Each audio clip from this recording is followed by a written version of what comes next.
네. 네, 오늘은 갈라디아서 6장 6절로 10절 말씀을 중심으로 심은 대로 거두리라는 제목을 함께 은혜를 나누고자 합니다. 자, 이제 우리가 10월을 맞이하면서 돌아보니까 벌써 올 한 해가 4분의 3이 지나가고 있어요.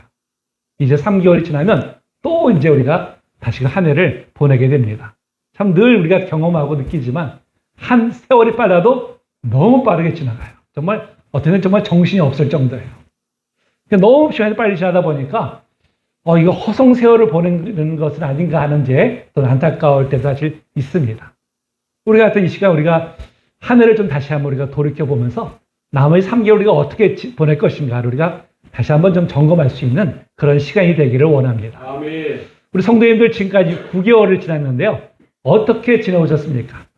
어떻게? 계획했던 일들은 잘 진행되고 있나요? 전부 다? 아멘. 나름 우리가 한 해 시작할 때 목표를 세우고 그를 위해 땀도 많이 흘렸고요. 또 남들이 모르는 아픔도 겪을 때도 있었을 것입니다. 그러나 여러분, 땀 흘려 심은 것은 결코 헛되지 않습니다. 아멘. 반드시 주님께서 풍성한 결실로 갚아 주실 줄로 믿습니다. 아멘. 자, 그렇다면 풍성한 결실을 맺으려면 어떻게 해야 될까요? 오늘 말씀이 우리에게 이제 교훈을 전해주고 있죠. 자, 우리 속담에 이런 속담이 있습니다. 콩 심은 데 콩 나고 팥 심은 데 팥 난다는 말이 있죠. 무엇이든지 심는 대로 그대로 거둔다는 이제 그런 진리죠. 사실 이 법칙은 모든 자연 만물에 적용되는 진리입니다. 여러분, 만약에 우리가 콩을 심었는데 팥이 나온다면 어떻게 될까요? 반대로 팥을 심었는데 콩이 나온다면 어떻게 될까요? 있을 수가 없는 일이죠. 있을 수가. 왜 그럴까요? 왜 있을 수가 없어요? 심대로 거두는 것이 자연 만물의 법칙이기 때문에 그렇습니다. 이건 불변의 법칙이죠. 불변의 법칙. 하나님께서 이 자연 만물을 보존하는 법칙을 우주 속에 심어 놓으셨는데 그 중 하나가 바로 심는 대로 그대로 거두게 하는 바로 이제 법칙이죠. 근데 비단 이 법칙이 자연 만물에게만 적용되는 것은 아닙니다. 성경 이 법칙을 우리의 삶에도 동일하게 적용하고 있어요. 7절 말씀 다시 한번 읽어볼까요? 시작. 스스로 속이지 말라. 하나님 업신여김을 받지 아니하시나니 사람이 무엇으로 심든지 그대로 거두리라. 지금 바울사들은 농사에 비유해서 우리가 현재 무엇을 하든지 장차 그대로 거두게 된다 하고 이제 우리를 교훈하고 있습니다. 자, 이런 의미에서 현재 우리의 모습은요, 과거의 시간 속에서 행했던 모든 것에 대한 결과물이죠. 결과물. 또 현재 우리가 무엇을 심든지 미래는 그에 따른 결과물이 될 것입니다. 자, 우리가 건강한 가지만 놓고 한번 좀 생각해 보려고 합니다. 자, 제가 만약에 지금까지 인스턴트 식품, 저음급 푸드라고 그러죠. 그것만을 막 선호하고 몸에 좋은 음식을 섭취하는 것을 게을리하면서 운동도 전혀 하지 않았다면 현재 제 건강한 상태가 어땠을까요? 당연히 건강을 크게 해쳐질 것입니다. 이렇게 우리 성도님들 앞에서 서 있지도 못하고요. 병원 신세를 지고 있거나 아니면 진즉에 하나님께 부름받아가지고 하나님 앞에서 이 약하고 게으른 종이라고 하는 아마 책망을 받고 있을지도 모릅니다.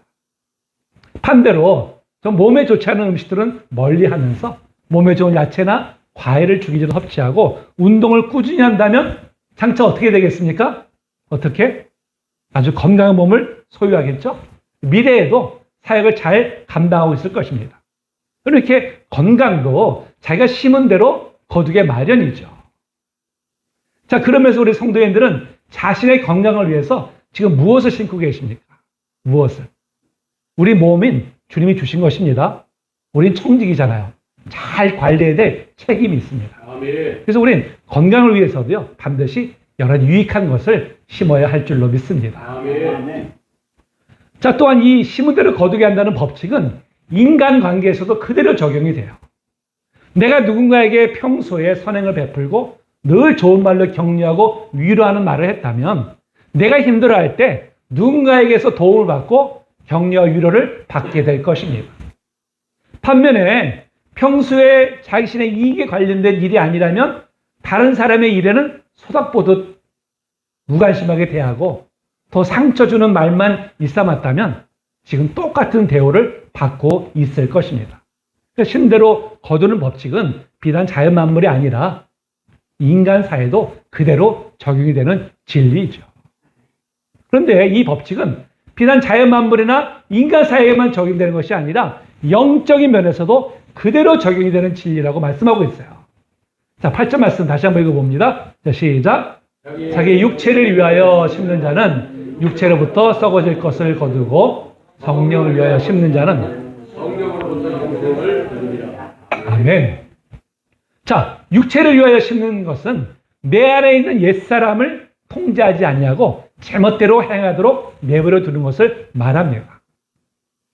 자, 우리 안에는 두 종류의 내면이 존재하죠. 두 종류의 내면. 어떤 것입니까? 하나는 구원받기 전에 옛사람의 모습입니다. 우리가 구원받았다고 해서 옛사람이 완전히 죽는 것은 결코 아니죠. 그러니까 구원은 받았지만 여전히 내 안에 옛사람이 존재하고 있어서 우리로 하여금 죄를 짓게 만들죠. 또 하나의 사람이 있죠. 어떤 사람입니까? 구원받은 새 사람입니다. 새 사람은 바로 하나님의 뜻대로 살려고 하는 마음을 갖게 되는 그런 특성을 가지고 있죠. 이는 바로 성령으로 인해서 새로운 존재로 거듭난 그런 이제 자아를 가리킵니다. 자, 요한복음 말씀 읽어볼까요? 자, 시작. 예수께서 대답하시되 진실로 진실로 내게 이르노니 사람이 물과 성령으로 나지 아니하면 하나님의 나라에 들어갈 수 없느니라. 육으로 난 것은 육이요 영으로 난 것은 영이니. 아멘. 그렇죠. 사람이 어떻게 돼요? 물과 성령으로 우리가 거듭나는 그런 새로운 존재로 우리가 태어나게 된다는 것입니다. 자, 이렇게 여전히 옛사람과 성령을 거듭난 새 사람이 우리 안에 공존하고 있어요. 근데 이 두 가지가 너무 상대적이잖아요. 그러다 보니까 계속해서 어떻게 서로 싸웁니다. 자, 이 말씀도 읽어볼까요? 자, 시작. 육체의 소욕은 성령을 거스르고 성령은 육체를 거스르나니 이 둘이 서로 대적하므로 너희가 원하는 것을 하지 못하게 하려 함이니라. 아멘. 그렇죠? 이렇게 내 안에서 옛사람과 새사람이 서로 싸우고 있어요. 이것을 가리켜서 영적 전쟁이라고 말합니다. 그러니까 우리 안에 날마다 영적 전쟁이 일어나고 있는 것이죠. 전쟁터예요. 그러니까 옛사람은 끊임없이 우리를 예전에 쾌락을 쫓고 정욕을 추구했던 그런 삶으로 우리를 이끌어 가려고 합니다. 반면에 새사람은 옛사람이 추구했던 죄악을 끊어버리고 새 신분에 합당한 거룩한 삶을 추구하죠. 아멘. 이 둘이 우리 안에서 계속해서 싸움을 벌이고 있는데, 자, 여기서 중요한 것은 뭘까요? 중요한 것은 자신의 의지고 결단입니다. 내가 어느 편에 손을 들어주냐에 따라서 싸움의 승패가 달라져요. 아멘. 내가 여전히 옛사람에게 손을 들어주면 성령은 역사하지 않으십니다. 그럼 옛사람이 승리하는 거죠. 죄로 이끌려 가게 돼 있어요. 근데 내가 계속해서 성령께 내가 의지하고 성령께 손을 우리가 붙들어 나갈 때, 아멘. 그럴 때는 성령께서 우리 하여금 옛사람을 죽이게 하죠. 우리 하여금 하에 합당한 삶으로 우리를 이끌어 가십니다. 아멘. 나는 어쩔 수 없었어가 아니라 우리의 의지가 중요한 것이죠. 우리의 결단이 중요한 것입니다. 아멘. 그러니까 만약에 우리가 육체를 위해 심는 일, 육체의 쾌락과 정욕대로 그냥 살아간다면 여러분 우리가 어떤 것을 거두게 될까요? 어떤 것을? 자, 갈라디아서 5장 19절로 21절에서 이렇게 말씀하고 있죠. 자, 제가 한 절, 여러분 한 절 읽고 마지막 절은 함께 읽겠습니다. 육체의 일은 분명하니 곧 음행과 더러운 것과 호색과 우상 숭배와 주술과 원수 맺는 것과 분쟁과 시기와 분명과 당짓는 것과 우열함과 이방과 같이 있습니다. 투기와 술 취함과 방탕함과 또 그와 같은 것들이라 전에 너에게 경계한 것 같이 경계하노니 이런 일을 하는 자들은 하나님의 나라를 유업으로 받지 못할 것이요. 아멘. 그렇죠? 자, 이 말씀을 쉽게 말하면 뭐예요? 술로 살면 알코올 중독으로 인생을 마감하게 되고요. 향락을 즐기던 사람들은 재산을 모두 탕진하게 될 것이고, 호성세월을 심으면 노년을 힘들게 보내게 될 것이라는 이제 그런 뜻이죠. 평소에 원수를 많이 맺는 사람은 인생을 마감할 때 온통 주변에 원수들로 가득할 것이고, 투기를 즐기던 사람들은 인생을 빈손으로 마감하게 될 것이라는 뜻입니다. 심은 대로 거두는 것이죠.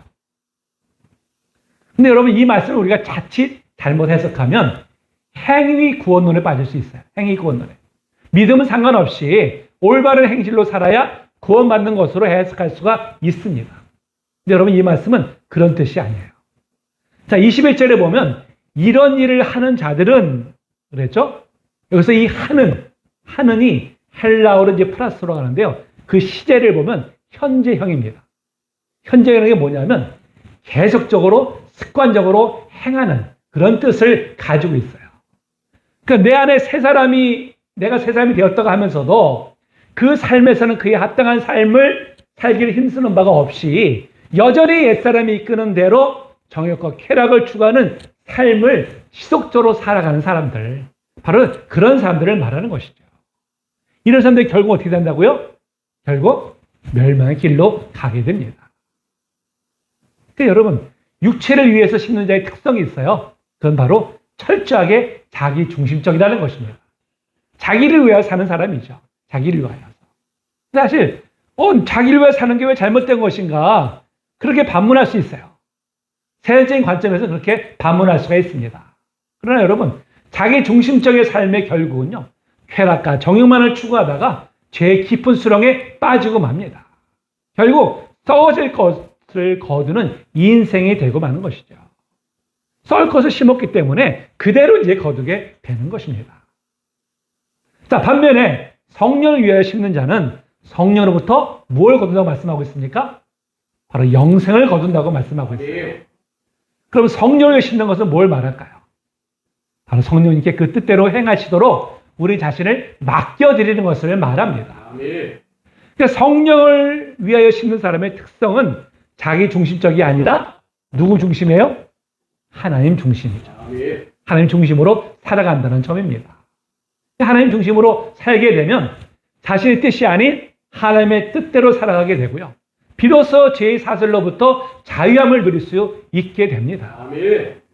성령님께 자기 자신을 맡길 때 우린 비로소 선을 행하게 되고요. 덕을 베푸게 되고 의로운 삶을 살게 되고 사랑을 실천하며 살게 됩니다. 이로 인해서 선을 심으면 선으로 거두고 덕을 심으면 덕으로 거두고 의로 씨를 뿌리면 의의 열매를 거두죠. 사랑의 씨를 뿌리면 사랑으로 거두고요. 진리로 씨를 뿌리면 진리로 거둡니다. 복음의 씨를 뿌리면 많은 영혼을 구하게 되는 것이죠.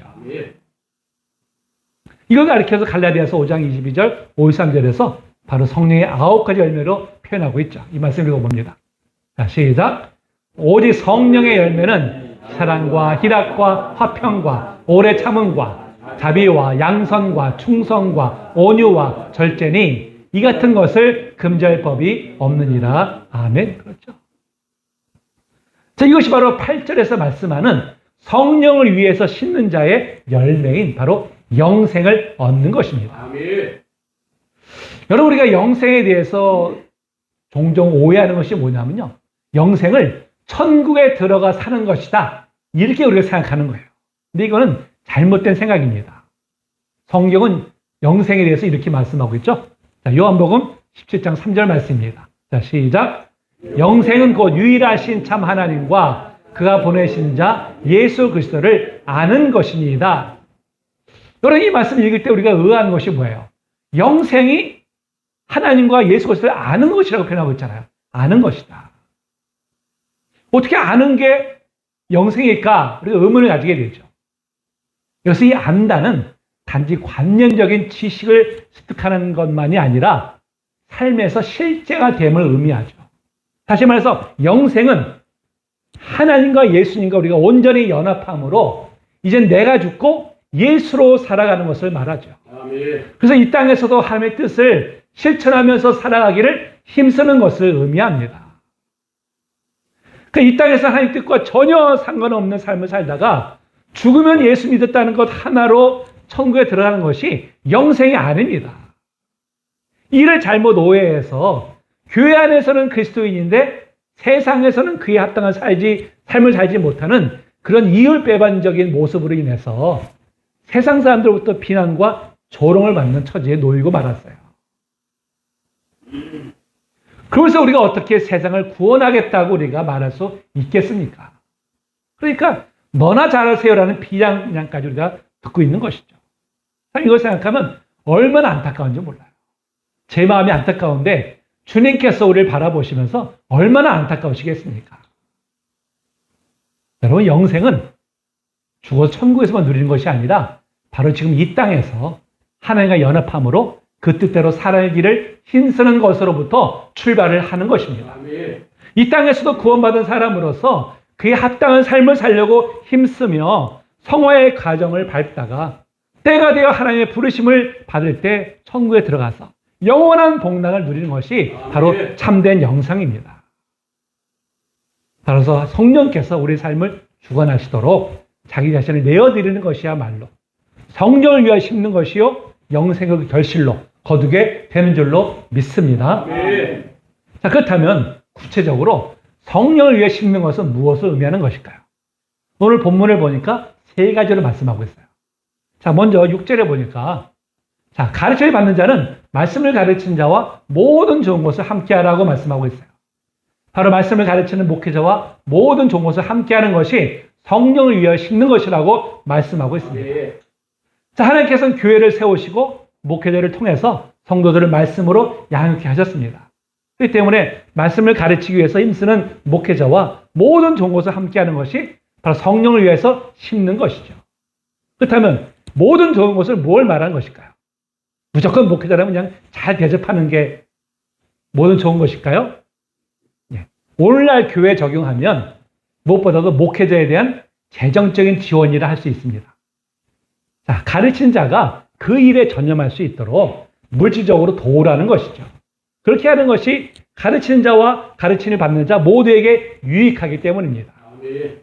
그런 면에서 저는 참 우리 성도님들이 힘써 정말 헌금하심으로 제가 이렇게 목회만 전념할 수 있어서 얼마나 감사한지 몰라요.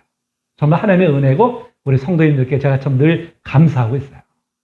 그래서 제가 참 이렇게 마음이 분산되지 않고 정말 이렇게 말씀을 준비하는 일에만 온전히 전념할 수 있게 된 것이 저 자신에게도 정말로 하나님 앞에 감사하고 아멘. 우리 성도님들에게도 유익이 되기 때문에 아멘. 이것이 바로 성령을 위하여 심는 것입니다. 아멘. 다음으로는 바로 착한 일에 힘쓰는 것이죠. 자, 10절에 뭐라고 말씀합니까? 우리는 기회 있는 대로 모든 이에게 착한 일을 하되 이렇게 말씀하고 있죠.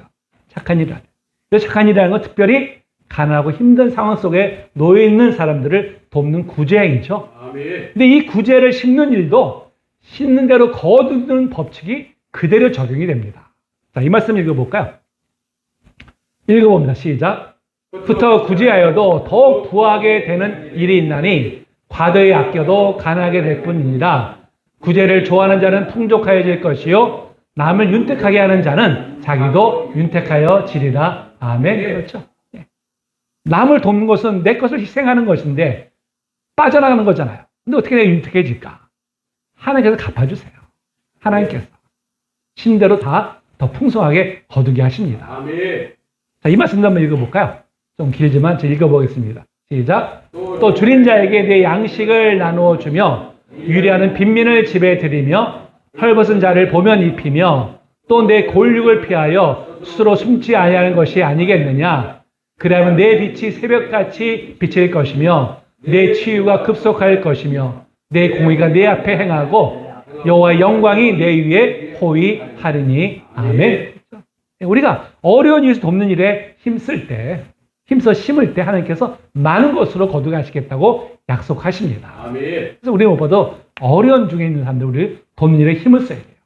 근데 여기에도 구제에도 원칙이 있습니다. 구제하는 것도 우선순위가 있다는 거예요. 우선순위가. 어떤 우선순위일까요? 자, 어려운 이웃을 돕을 때 먼저 믿음의 가정에게 해야 됩니다. 우리 공동체 안에 만약 어려운 성도가 있다면 먼저 그를 돕는 것이 이제 마땅하다는 것이죠. 그래서 우리에게 이제 말씀해 주고 있습니다. 또 세 번째로 성령이 심는 것을 구조를 보니까 선을 행하는 것이다 이렇게 말씀하고 있어요. 이 선을 행한다는 것은 비단 구제만을 의미하지 않고요. 바로 하나님의 일에 헌신하는 것이고 이웃을 향한 사랑과 영원 구원의 삶을 살아가는 것을 의미합니다. 아멘. 주님의 몸 되신 교회 일에 적극 동참하는 것이 바로 선을 행하는 것이죠. 그러니까 교회에서 행하는 각종 사역은 하나님 나라를 건설하는 밑바탕이 되는 일들입니다.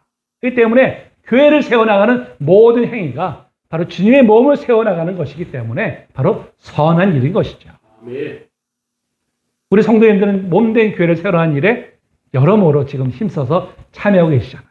저는 우리 성도님들이 정말 참 자랑스럽고 제가 정말 감사합니다. 아멘. 어디 가서 제가 참 자랑을 해요. 제가 비록 작아도 우리 이렇게 참 헌신된 성도님들 모두가 다 정말 교회를 사랑하는 마음으로 자원해서 봉사에 참여하는 모습이 얼마나 참 아름다운지 모릅니다. 아멘. 또 참 피곤한 중에도 저녁 기도에 나와서 기도하시는 모습들이 정말 참 귀하죠. 그 모습이 얼마나 참 아름다운지 모릅니다. 우리가 지금 교회를 위해서 심는 모든 헌신들, 기도와 헌금과 사역은 하나님 앞에 기억한 바 되어서 아멘. 반드시 많은 것으로 거두게 하실 줄로 믿습니다. 아멘. 또 선언하는 것은 또한 영혼 구원의 삶을 살아가는 것을 의미하죠. 여러분, 가장 큰 이웃사랑이 무엇이겠어요? 바로 복음을 전해서 그 영혼이 구원받게 하는 것이죠. 아멘. 그러다 우리가 이제 좀 더워서 사실 이제 전도하는 일에 힘쓰지 못했는데 이제 선선한 바람도 불어오기 때문에 이제 우리가 이제 남은 시간 동안 또 우리가 전도하는 일에 더욱더 힘쓰게 되기를 바랍니다. 아멘. 자, 이렇게 심대로 거두게 하는 법칙은 만고불변의 진리죠. 누구나 이에 대해 동의합니다. 자, 그러나 문제는 우리 삶을 살아가다 보면요. 현실적으로는 그 반대의 현상이 나타날 때가 많이 있습니다. 콩 심은 데 콩 나고 파 심은 데 팥나는 법칙이 자연에선 그대로 다 적용이 되고 나타나고 있는데 유독 이 인간사에서는 어떤 때 콩 심은 데 팥이 나고 팥 심은 데 콩이 나는 그런 것 같이 느껴질 때가 있어요. 이 세상에 꼭 정직한 사람이 성공하는 것은 아니죠. 사회에서는 실력이 있는 사람보다도 이른바 빽 있는 사람이 더 잘 되는 것 같을 때도 있습니다. 자기 일을 성실하게 최선을 다하는 사람보다 줄을 잘 되는 사람이 또 승진도 빨리 할 때도 있어요. 정직하게 장사하는 것보다 편법을 쓰는 사람이 돈을 더 잘 버는 것 같습니다. 자, 이런 걸 볼 때, 경험할 때 우리 마음에 어떤 마음이 들까요? 어떤 마음이? 낙심하게 될 때도 있고요. 또 좌절할 때도 있습니다. 선하게 사는 것보다는 세상의 가치관과 적당히 타협하는 것이 어떤지 더 지혜로운 것 같아요. 더 현명 같은 그렇게 느껴질 때가 분명히 있어요. 이러한 처지에 놓여 있는 성도들에게 자, 오늘 성경은 이렇게 말씀하고 있어요. 자, 9절 말씀 읽어볼까요? 시작. 우리가 선을 행하되 낙심하지 말지니 포기하지 아니하면 때가 이름에 거두리라. 아멘. 그렇죠? 우리가 선을 행하다가 이런저런 일로 실망하고 낙심하게 될 때도 어떻게 해요? 포기하지 않으면 때가 이럴 때 반드시 거두게 된다고 아멘. 말씀하고 있습니다. 하나님께서 그렇게 하시겠다는 거예요. 아멘. 그때가 언제일까요? 그때가. 그 시와 때는 우리가 알지 못하죠.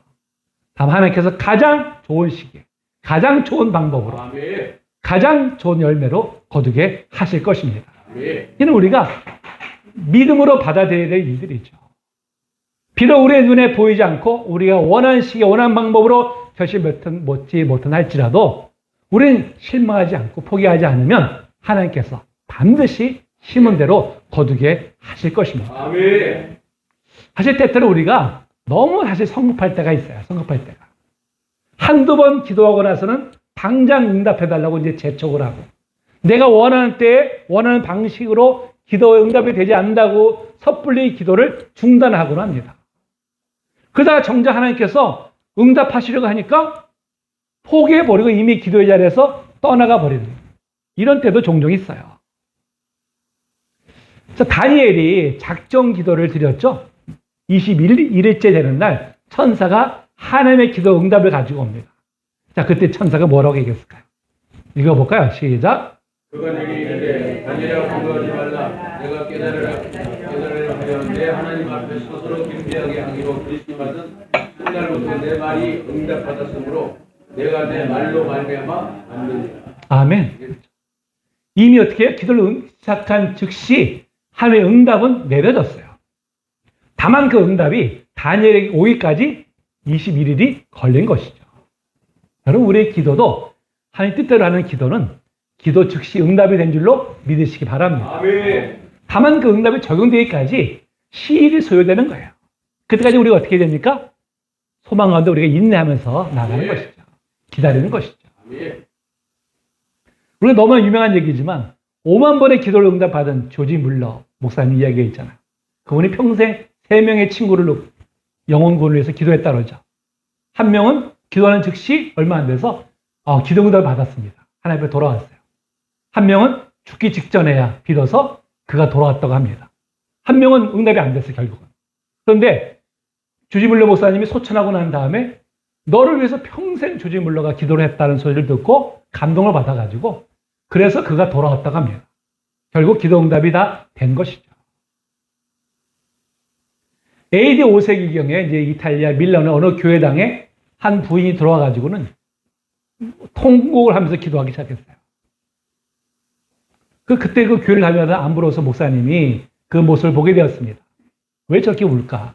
그래서 이제 곁에 다가가가지고 부인 뭐 좀 어려운 일이 있으십니까? 하고 이제 물어봤어요. 그랬더니 이 부인이 목사님 보더니 이제 목사님 내 아들이 이단에 빠졌어, 이단에.